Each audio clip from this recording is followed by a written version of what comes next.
Bonjour, aujourd'hui je vais vous présenter le comparatif entre le Xperia Z et le Xperia Z1. Alors, petit préambule, déjà le Z1 remplace le Xperia Z, donc c'est logique que le Z1 soit mieux que le Xperia Z.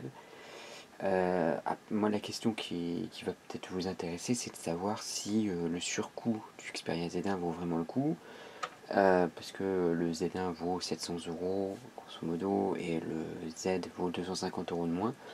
Ça va intéresser donc soit si vous disposez déjà d'un Xperia Z, si vous voulez passer sur le Xperia Z1, et puis ceux qui veulent acheter un mobile avec une très bonne finition sur Android, qui vont hésiter entre le Z et le Z1.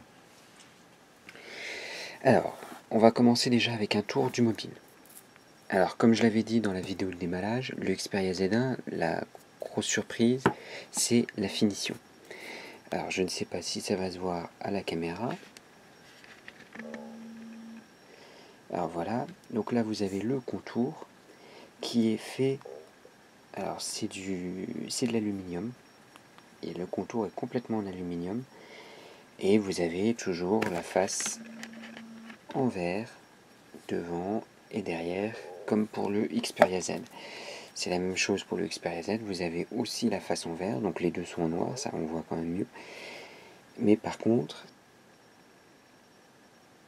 voilà, donc je ne sais pas si ça se verra bien à la caméra en vidéo, mais là vous avez un contour, et là, la partie là est en plastique. Le tour là est en plastique, contre là vous avez de l'aluminium, qui est juste là. Vous avez de l'aluminium, donc c'est quand même bien mieux.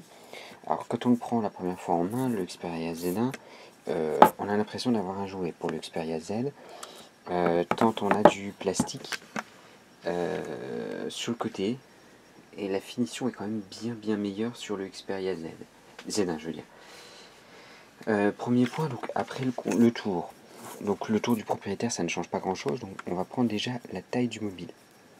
Alors si vous regardez, au niveau de l'épaisseur, il n'y a quasiment aucune différence, à l'œil nu et à la prise en main. Au niveau de la hauteur, vous avez une petite différence, pas énorme, faut dire ce qui est, hein, vous avez que cette différence là, donc ça fait, si vous regardez, ça fait même pas mon doigt. Et au niveau de la largeur, c'est quasiment la même. Donc certains disent qu'il est plus gros, il y a peu de différence en elle-même. Alors ce qui va différencier par contre entre les deux mobiles, c'est le poids. Il y en a un, donc le Xperia Z1 que j'ai là, qui va avoir un poids de 170 grammes, et celui-là un poids de 146 grammes. Quand vous avez les deux l'un à côté de l'autre, vous sentez que celui-là est plus léger. Le Xperia Z1 est un peu plus lourd, mais franchement ça gêne pas vraiment au niveau de l'utilisation. Alors, deux petites choses à préciser sur le design. Donc là vous regardez au niveau du bouton, donc au-dessus vous avez le Xperia Z1, le Z, et là vous avez le Z1. Vous pouvez remarquer que le bouton est plus petit sur le Z1, je trouve ça moins pratique. Pareil pour les boutons de volume, là vous avez un grand bouton, volume supérieur, inférieur, et là vous avez un plus petit bouton, je trouve ça dommage d'avoir réduit là-dessus. Par contre, si vous allez de ce côté-là, vous avez le déclencheur pour l'appareil photo qui est un gros plus. Et on peut voir aussi le haut-parleur qui est là sur le Xperia Z, donc comme vous pouvez voir il est petit, alors que sur le Xperia Z1, là c'est bien plus grand, du coup le son est quand même meilleur. Et dernier petit point, c'est que là vous avez un cache pour brancher les écouteurs, alors que là vous n'avez pas de cache, certains vont trouver ça plus pratique. Alors on va terminer avec les caches. Alors les caches, c'est pratique parce que c'est obligatoire parce que c'est waterproof. Le seul souci, c'est que pour ouvrir, c'est un peu plus difficile, et surtout, si vous regardez, alors je ne sais pas si ça va se voir à la caméra, mais c'est une tige droite, donc pour tourner, vous cassez presque la tige, donc c'est un peu gênant, c'est pas très pratique, donc ça se remet, etc., mais ça fait très plastique, c'est pas très bien, alors que si vous prenez sur le Xperia Z1, voilà, donc là j'ai ouvert, donc pour le port micro SD, alors c'est pas le même, et là, alors ça se voit pas trop, je pense à la caméra ça se verra pas, mais ça tourne sans souci, puisque c'est une tige ronde. c'est quand même un grand plus, et moi je trouve que le cache est quand même bien mieux là-dessus. Alors par contre, le petit port dock là, vous avez un trou. Ça forme un trou. Alors est-ce que on va le voir à la caméra? Voilà, ça forme un petit trou. Alors que quand vous aviez le Xperia Z, il y avait 2 ports comme ça et ça ne faisait pas de trou. Bon bah voilà pour le design. Maintenant l'écran. Alors l'écran, il a été beaucoup critiqué sur le Xperia Z, avec des angles de vision faibles, etc. Bon, moi les angles de vision, je ne vais pas vous faire une vidéo là-dessus, ça a un peu d'intérêt. Je vais juste allumer les 2 mobiles. Alors, on n'a pas le même fond d'écran. Je ne sais pas trop ce que ça va donner à la caméra, mais je vais vous proposer une vidéo plus tard montrant les 2 écrans, l'un à côté de l'autre, ainsi que le Galaxy S4, et vous verrez que l'écran du Xperia Z1 est quand même bien amélioré, les couleurs sont mieux, le contraste est quand même mieux, alors que sur celui-là, on avait un téléphone qui apparaissait un peu fade au niveau des couleurs. C'est un peu dommage. Au niveau de la visibilité extérieure, les deux sont pas mauvais, celui-là, le Xperia Z1, est encore meilleur. Le processeur. Alors le processeur, on va pas faire un test de benchmark, quel est le plus rapide, etc. On s'en fout. C'est l'expérience utilisateur. Alors franchement, entre les deux, il y a peu de différence. Le Xperia Z1 va un tout petit peu plus vite. Par contre, le gros avantage du nouveau processeur S800 contre le S4 Pro, c'est la dissipation thermique. C'est-à-dire que quand vous utilisiez un Xperia Z, il chauffait assez rapidement en vidéo, en jeu vidéo, pour filmer et compagnie. C'était un peu gênant. Alors que celui-là, avec le S800, la dissipation thermique est meilleure, ça chauffe moins. Et comme le téléphone est un peu plus grand, la chaleur se situe à ce niveau-là. Et donc du coup, quand vous l'avez en main, vous n'avez pas vous ne sentez pas une chaleur assez gênante, comme vous l'aviez avec le Xperia Z. L'appareil photo. Alors l'appareil photo, il est de meilleure qualité sur le Xperia Z1. Là, il n'y a pas photo, comme qu'elle le dire. Les défauts du Z sont pas mal corrigés. Alors il faut savoir qu'avec la dernière mise à jour du Xperia Z, je trouve que les photos sont de meilleure qualité. L'appareil photo démarre bien plus rapidement. Si on démarre là, on va mettre du temps. Alors que là, il est déjà démarré, alors que sur le Z, il n'était pas encore démarré, alors que je l'ai démarré avant. Alors l'interface a un petit peu changé.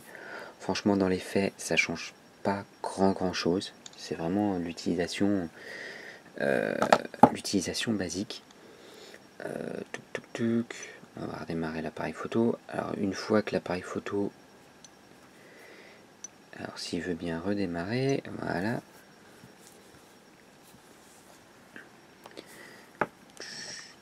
Donc là, l'appareil photo, vous avez un système classique. Vous avez le flash de la même manière. Vous avez des réglages, bon pas tellement de réglages. Et vous avez un mode auto, un mode normal, caméra vidéo. Vous n'avez pas trop de mode de loisir, je dirais. Alors que sur celui-là, vous avez un peu plus de mode loisir. Vous avez donc l'auto de la même manière, le mode manuel, l'info A. Je vous laisserai voir le test du Xperia Z1 pour voir les détails, les différences. Donc la qualité est bien meilleure et la grosse différence, c'est en faible luminosité où là le Z1 est largement meilleur.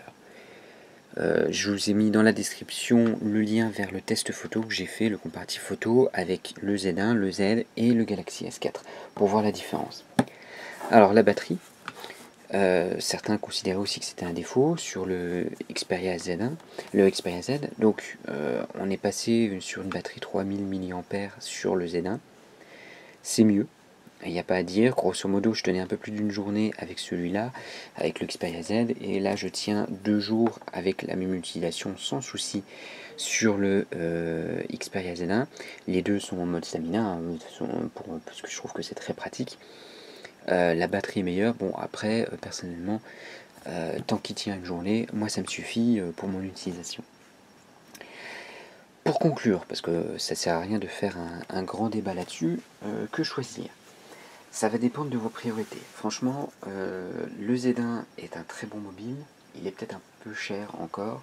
Il faut peut-être attendre quelques mois, le temps que le prix baisse, comme ça s'est effectué sur le Xperia Z. On peut le trouver désormais un peu moins cher. Moi, je préfère le Xperia Z1. Pourquoi? Parce qu'il a une meilleure finition, l'appareil photo de bien meilleure qualité et l'écran est de bien meilleure qualité. Est-ce que ça justifie la différence de prix? Selon moi qui aime bien les mobiles de bonne qualité, oui, moi ça justifie tout à fait. Je dirais que le Z, c'est la version bêta et le Xperia Z1, c'est la version finale du Xperia Z. Après, c'est à vous de voir. Si vous avez des questions, n'hésitez pas à poser dans les commentaires. Il y a un complément du test, de ce comparatif, dans la description en lien vers mon blog.